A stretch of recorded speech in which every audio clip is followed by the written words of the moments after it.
Hi, I'm Rex Black, President of RBCS. Welcome to the RBCS YouTube channel. Hey, I hope you enjoy all these free resources that are available here. And do us one favor. We need to keep the lights on and we need your help to do that. So, when you need testing and quality related services, training, consulting, expert services, you name it, let us be one of the bidders on that next job. We don't expect to get all of your business, but we'd like to get a chance.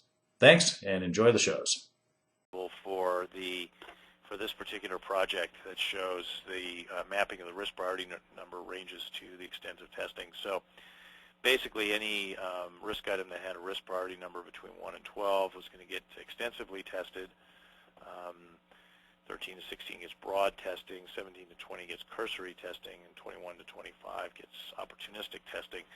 There's another extensive testing that's commonly used, which is report bugs only, which is not on here, which basically would be that if you found you would not do any testing against that risk item, but if you found a bug related to it, you would report it. Now you can see over here in the comments an explanation of the different extensive testing other than the report bugs only. But what I want to do is just try to illustrate these actually with an example that might complement the description that you see on the slide here. Let's suppose that you are testing a word processing application like Microsoft Word, and you've identified a risk in the area of functionality, fails to open supported file.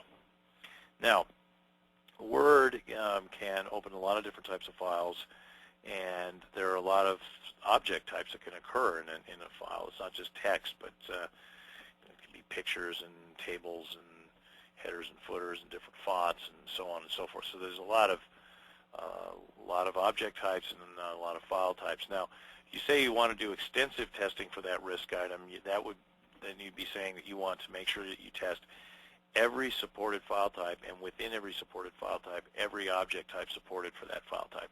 So in other words, combinational types of testing. So that tends to be an expensive proposition, but if you say it's high risk, then that's what you need to do. Now, broad testing, you would say, no, I'm going to run every supported file type, and I'm going to test every supported file type, and I'm going to test every supported object type, but not combinations. I'm just going to make sure that every supported object type occurs at least once in some supported file type. Cursory, you'd say, well, I'm not even going to do that. I'm just going to select the most important file types, the most important object types, and I'm going to test those. And then opportunity, you would say, you know what, I'm not going to create any test specifically to test this, but I'm going to look for opportunities to exercise some file open functionality as part of testing something else. It's going to be a small and incremental investment. And then report bugs only, which I'm not showing here, but if you had that defined, then that would mean that you would not do any testing at all for this file open capability. But if you did see a file open bug in the course of testing something else, you would report it. Okay, so you can see this is the effort allocation table that they've got here, and I'll just point out the risk priority numbers associated with extensive testing. This is a pretty broad range, and you might say, wow, well that's really, they're going to do a lot of testing, and that's true, but this is a data center utility that really pretty much has to work in order for a data center to stay up. There's some pretty significant problems that are associated with this utility not working. So it's this kind of effort allocation is appropriate to the overall business risk associated with that application. Now, we get a finalized risk item, risk priority number, and effort and test case, traceability, and so forth. So the test manager then prioritizes the test cases based on the risk priority number, as I mentioned. And Jim, the test manager, told me that created some fairly significant changes from the older purely requirements-based approach.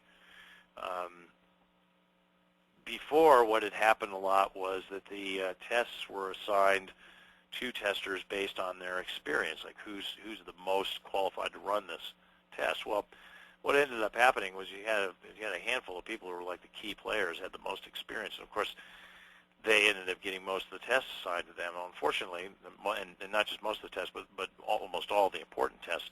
So what that ended up doing was delaying running of important tests, and thus the discovery of important bugs, so really late in the project. So what the insight that Jim got from this risk-based testing was, well, don't do that. You want to sequence the tests based on risk, and look for some ways to get more creative about who runs what when. And that then changed the way that the tests were run, and the higher priority tests were run much earlier, lower priority ones later, and that with a consequent effect on bug finding. They also drove risk-based testing into their bug management process, so they started to augment their severity rankings with the risk prioritization of the test that had identified the bug, which is a creative thing to do. And then, when there are high-risk problems, they focus their bug fix efforts on that. Okay, so at the end of the project, we did a retrospective discussion, and what are the benefits and what are the key lessons learned from this pilot project. And in terms of benefits, they felt that they got an intelligent effort allocation within their constraints, that they did achieve the priority order bug discovery, which and then optimized the bug fix time available for each bug based on its importance. They did experience some schedule compression, or actually it was resource compression. They had a resource get pulled off the test team, which before would have been a real problem, but they had some flexible handling options for that, and that allowed them to triage their tests and be effective and flexible in dealing with that resource constraint. And overall optimization of quality within the constraints due to the focused testing and an ability to talk about quality and quality risk with the key stakeholders, make an informed release decision.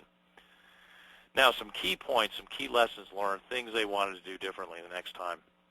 They wanted to include an even broader spectrum of business stakeholders. They felt that getting the impacts rated right was something that they needed even more focus on, and so that was something they wanted to do. In fact, they were even thinking of something that was fairly radical, which was inviting some of their beta test customers, who were real reliable customers, to participate in the process. So, obviously that entails a certain maturity level in the people involved, the customers involved. They can't look at it as an opportunity to beat people up, but it could very well work for them. They also wanted to start the risk analysis earlier in the life cycle. They wanted to start it in parallel with the requirement specification phase, which on a sequential life cycle model is definitely what you want to do. You maximize the benefits if you do that, particularly some of the side benefits of identifying problems in the requirements, but also just having the tests written in risk order ensures that the greatest amount of attention is given to the most important tests. So the overall conclusion at CA was that risk-based testing would allow them to deliver increasingly sophisticated and complex products, which we're all called upon to do. Products get more sophisticated and more complicated over time generally. But we all also called upon to deal with tightening constraints, particularly now, the financial situation, and that risk-based testing helped them deal with the constraints. And it allowed them to really prioritize testing and quality and balance that against the other priorities. So they're sold on it. As I said, we've done a number of risk-based testing pilots for CA at other locations around the world, and they're a big promoter of it, and I think a big success story of it just in general. And it's been very successfully deployed there, though.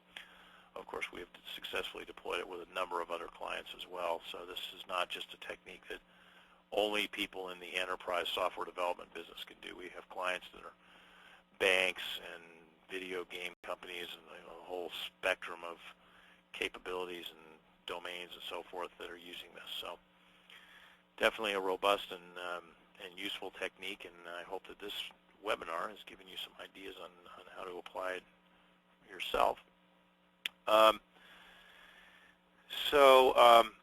that concludes the presentation. And so at this point, as always, we'll have a 30-minute Q&A period for those of you who want to submit questions. There are questions that can be submitted via the webinar Q&A feature here. So let me get the questions up here and see what we've got.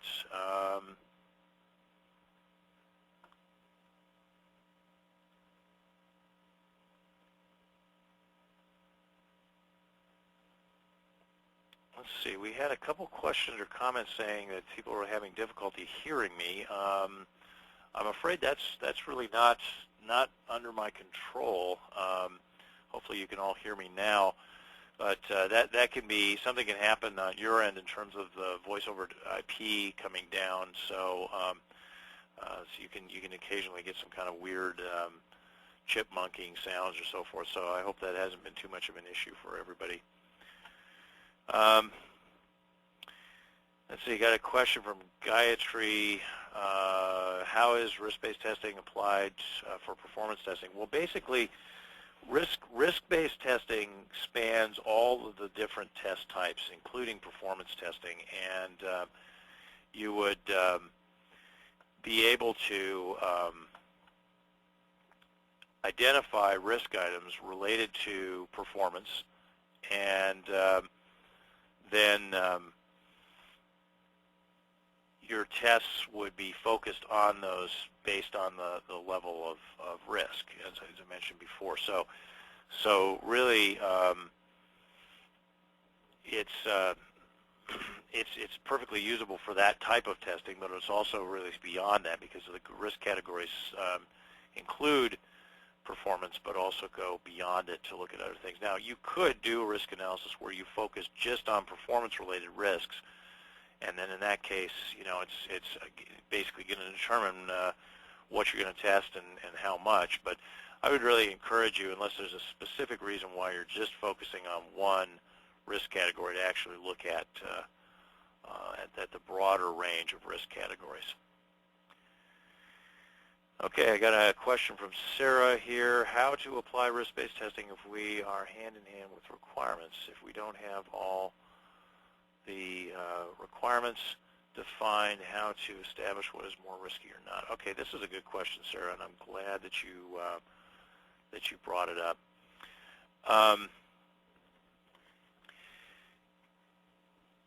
Risk-based testing can use the requirements as an input, as we saw in the case study. But you do not have to have a set of requirements in order to make this work. In fact, we have implemented this for clients where there was not a written requirement specification. In fact, there was no requirement specification at all, and there never was one. And then what happened then is that the experience and shared vision of what the product was to do was present in the stakeholders who are participating in the process, risk-based testing, the risk analysis process. And so that worked perfectly well. Now, I assume that, you know, there is going to be some number of risk items that you might not identify in an underspecified situation, but you'd be surprised at how few new risk items are identified when you go through and look at your risk items against the specifications when you go through that part of the process. Usually it's pretty small incremental amount. So I would encourage you to look at risk-based testing as a strategy that can be applied, especially in underspecified situations. So if that's what you're dealing with, then you know, this is a tool to help you deal with that, because it gives you a test basis in a situation where you otherwise wouldn't have one. And now, if you do have requirements, you might be saying, well, why do I need to do this? Because, you know, if I've got the requirements, I just use the requirements as a test basis. But, you know, notice that the requirements-based testing is a brittle testing strategy in a lot of ways. I mean, if your requirements, where the requirements are wrong, the tests will be wrong. Where there are holes in the requirements, you'll have gaps in your testing.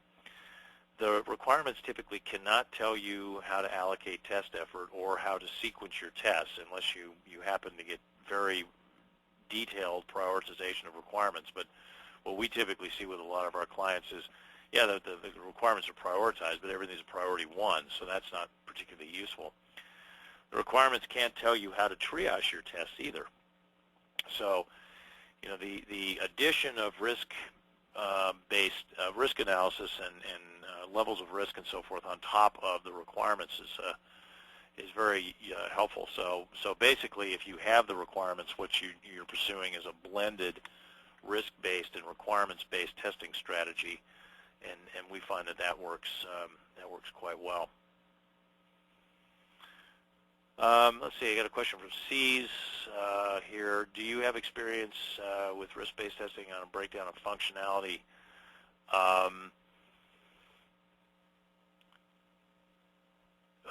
Let's see.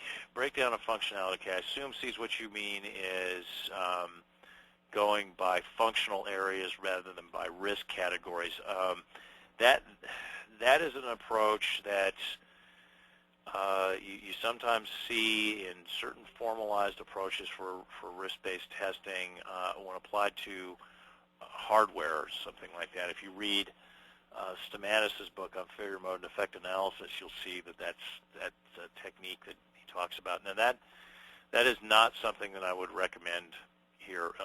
You really do want to look across all of the categories and try to identify risks in all of those areas, because otherwise the non-functional testing gets shortchanged, and that's a classic testing worst practice that we blunder into as testers, and so really would encourage you to use that list of risk categories. Now you can tailor that, and you can add and delete and so forth, and that's by all means your prerogative to do, but you know, I would say don't just exclude categories of quality risks other than functionality. It's like, oh, well, we don't have to worry about that, because really we should.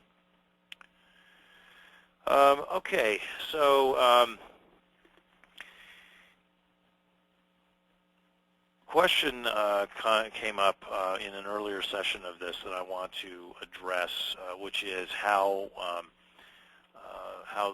risk-based testing works with the different life cycle models, where it fits in. So if you're following a sequential approach, like was the case of the case study that we looked at, the pilot, what you're going to do is you're going to try to do your risk analysis in parallel with the requirement specification, using a draft of the requirement specification as an input into that process. And then periodically at major milestones, such as approval of the requirement specification and the finalization of the design specification and completion of implementation and unit testing, and you know, after the first, say, 25% of test execution, these periodic intervals, you're going to look at the new information that you've gotten and adjust your risk analysis, add new risk items, adjust likelihood and impact for existing risk items, reprioritize your tests, and so forth. Usually what you find, if change is reasonably well managed on the project, that those are fairly incremental changes that you're making.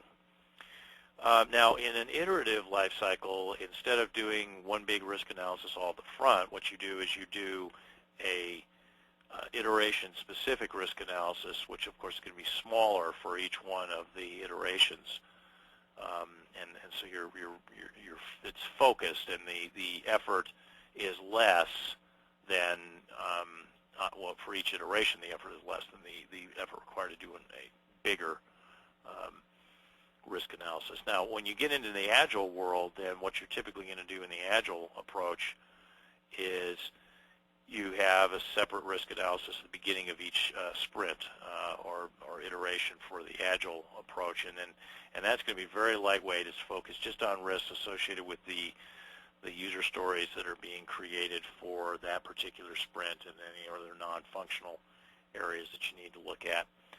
So then it becomes a very, very lightweight kind of thing. Now, let's see. Sarah's got a follow-on question here of, can we use this approach with exploratory testing, use the stakeholder's vision to determine what to explore most? Well, Sarah, I do want to see a blended approach that includes some amount of reactive testing, such as exploratory testing, in conjunction with risk analysis. But I would actually encourage you to um, not guide the exploratory testing by the risk analysis, but rather to let the testers use their own experience and judgment and intuition guide their exploratory testing. And here's why. One of the risks, if I may use that word, of any analytical testing strategy, and risk-based testing is clearly an analytical testing strategy, is that the analysis can be wrong. In fact, any analysis, to some extent, is wrong. The question is, to what extent is it wrong, and how big of a deal is that? So in the case of risk analysis, what's going to be wrong is you're probably going to be missing some risk items, and you're going to have some risk items that are rated in terms of likelihood and impact. Now, you need to have something built into your process that allows you to counterbalance this, to counteract this. And this is where the reactive or exploratory testing comes in. What you're going to do is, by freeing up the testers to look in areas outside of where you've created the scripted tests using the risk analysis. And when I say scripted here, I just mean written. I don't necessarily mean any level of detail. But we free the testers to use exploratory testing in areas that might go beyond where our analysis told us to test. And then what we do is we look and see across all of our test results, including our exploratory testing, are we finding a lot of bugs where we said that the likelihood was going to be low? Or conversely, are we finding very few bugs where we said the likelihood was going to be high? Are we finding high impact bugs where we said that the impact was going to be low? Or conversely, are we finding low impact bugs where we said the impact was going to be high? Are we finding bugs in areas that we just had no inkling about? We have no identified risks for those. Now, so if any of those 5 things is true, and to some extent they will be true, that those indicate some sort of problem with your risk analysis. But see, it's difficult to find those kinds of things, especially the 5th one, the bugs in areas where we have no identified risk items, without freeing up the testers to say, look, when you're doing your exploratory testing, just look wherever you think you ought to look. Don't be constrained to the particular risks that were identified in the risk analysis. So I would say, definitely use exploratory testing as part of your strategy, but set the testers free to go beyond the risks that were identified, and you'll get a much better result out of that. Okay, I got a question here from Jason saying, could you specify the quality risk category link? Jason, for the purposes of avoiding a long period of silence as I search around for it on my website, I'm not going to go do that right now. But what I can tell you is, if you go out if you're on the RBCS website right now, there's a option of resources, and that generic quality risks list is either on the basic library page or it's on the advanced library page that's accessible underneath that resources selection on the RBCS website. So you can definitely find it there. It might take you a while to dig around because there's a lot of stuff there, but it is on one of those 2 pages. So the link is definitely to one of those 2 pages, and then you'll just have to look around for that list once you get to that page.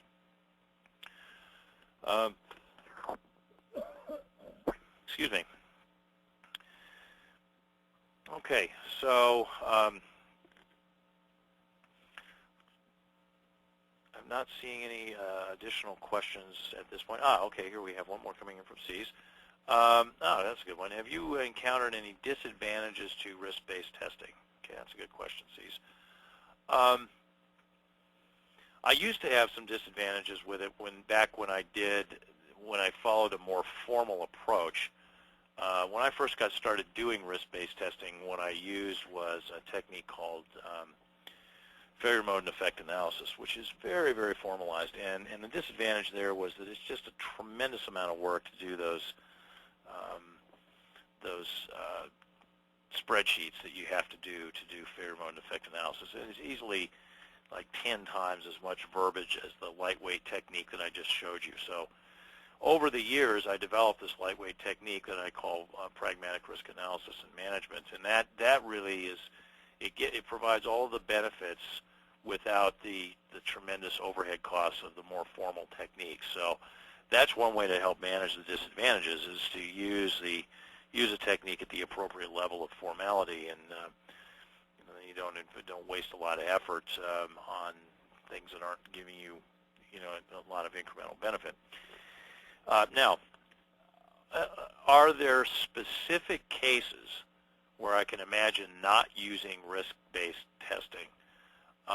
Yeah, absolutely. I mean, I think if I'm like our Sri Lankan operation, Software Test Works, we do outsourced testing, right? And in some cases, the client is going to say, look, what we want you to do is test these things. They're going to tell us exactly what to test.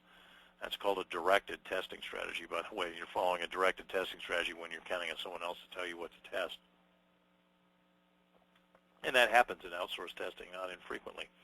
So in that case, there would be absolutely no point in doing risk-based testing, because there's no latitude for discretion about what to test and how much. I mean, they've told you what they want you to test and how much. Now, you might ask them, why don't you enlighten me a little bit about the order in which you want me to test things? They might have done a risk analysis.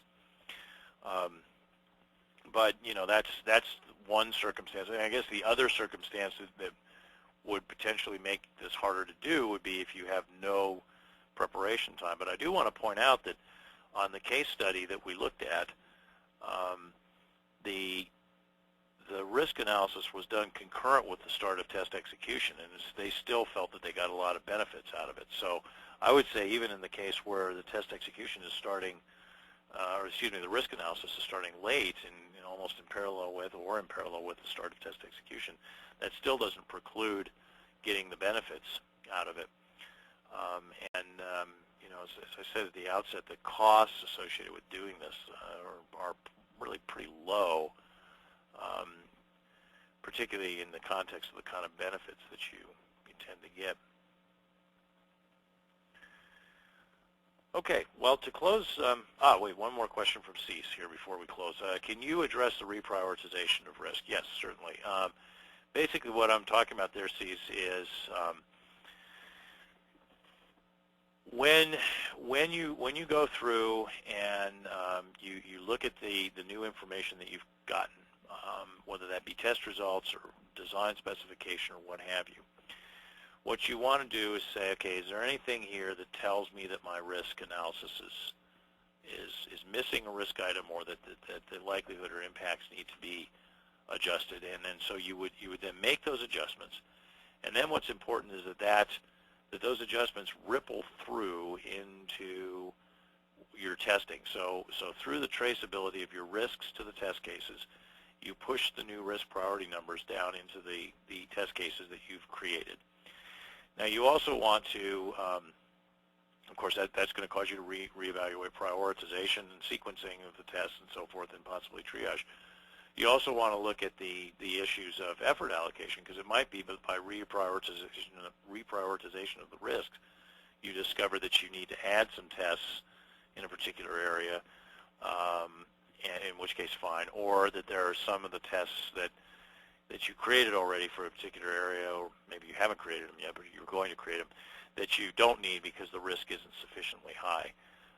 Now, obviously, that's some amount of inefficiency there if you're dropping tests that you don't necessarily need, but of course you don't delete them. You just say, I'm not going to run these. I'm going to skip these because the risk isn't there to justify running them. You don't want to just go ahead and continue to run tests that have a lower level of risk. Like, oh, well, just because I got them, I'm going to run them, because again, a lot of what risk-based testing is about is focusing your test execution effort, and if you run tests that aren't particularly high risk because you already already wrote them, then that's really not going to make a lot of sense. Now, I see you have a follow-on question here, C's, which is I think a good one, which I'll get to. Is a logical grouping of high priority risks with lower level risks, can't there? And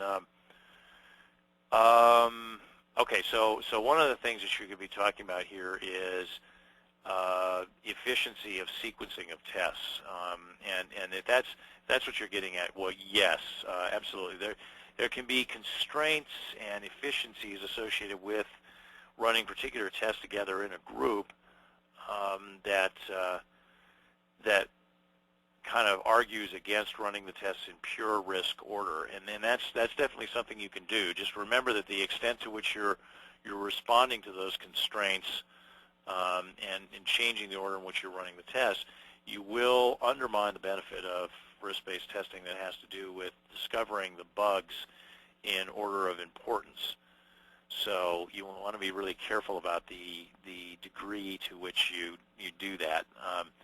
And if you find that, the tests are all written and they need to be run in a particular order, which is not the order of risk, usually what's happened at that point is that you've introduced unnecessary and unfortunate dependencies between test cases that really should be engineered out, because certainly it can be the case that it can make more sense to run some tests in a particular order, but if you find that the test can only be run in a particular order, many times that's bad test design and engineering that should be looked at. Now, another thing that you might have been getting at here with your question, C's, and maybe you're getting at both, is if I run the tests in pure risk order, isn't there a possibility that I might never get to certain things?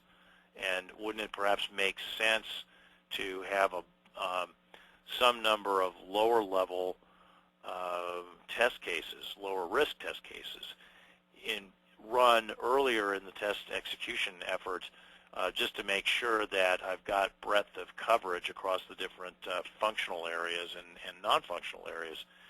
And the answer to that is yes, absolutely. I mean, there's in my book, Advanced Test Management, or Advanced Software Testing, a book on test management, so it's volume 2, I talk about this approach to breadth-based risk-based testing, or breadth-first risk-based testing, where you want to make sure that you are sampling across the different functional areas and the non-functional areas in the first, say, third or even quarter of the test execution period.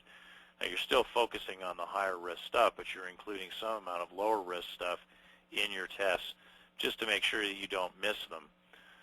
Because if you do think that you're going to get squeezed on your testing, then that's certainly something that could become a problem if you get so squeezed that you end up not testing entire areas. Then the residual level of risk could be pretty bad indeed. Okay, so to close this session, I want to tell you a little bit more about the resources available through RBCS. And as I think many of you know, we run these free webinar sessions once a month. So check our website, rbcs-us.com, to sign up. If you want a special webinar presentation for your company only, this webinar or any other topic related to software testing, please contact us at info@rbcs-us.com or via our website. If you don't already receive our regular free newsletter, sign up at rbcs-us.com. By signing up, you'll get valuable discounts on consulting and training services, along with a regular newsletter that includes a featured article on software testing and quality and news about what RBCS and its partners are doing lately. You can also follow us on Twitter at twitter.com/RBCS and on Facebook at facebook.com/pages/RBCS-INC. Finally, check out the digital library, which has recordings of these webinars, podcasts, and videos. And don't forget, there is a extended video of me giving a presentation on this material and more in Melbourne, Australia.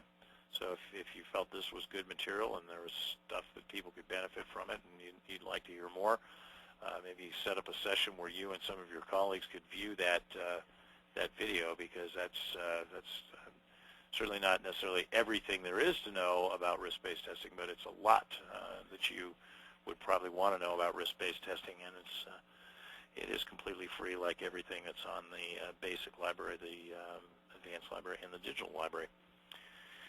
You can also subscribe to our podcasts via iTunes by entering RBCS Podcast into the search string, and you can subscribe to our videos on YouTube. So go out and do a search for RBCS software testing on YouTube, and you should find us. Okay, well, I'd like to thank everybody for coming, and thank those of you who asked questions for your insightful questions. I always enjoy those questions. I hope all of you will be back for the next webinar, and come ready to ask questions at that webinar as well. So this concludes today's webinar. Again, thanks everybody for joining us, and hope that you have a pleasant rest of the week.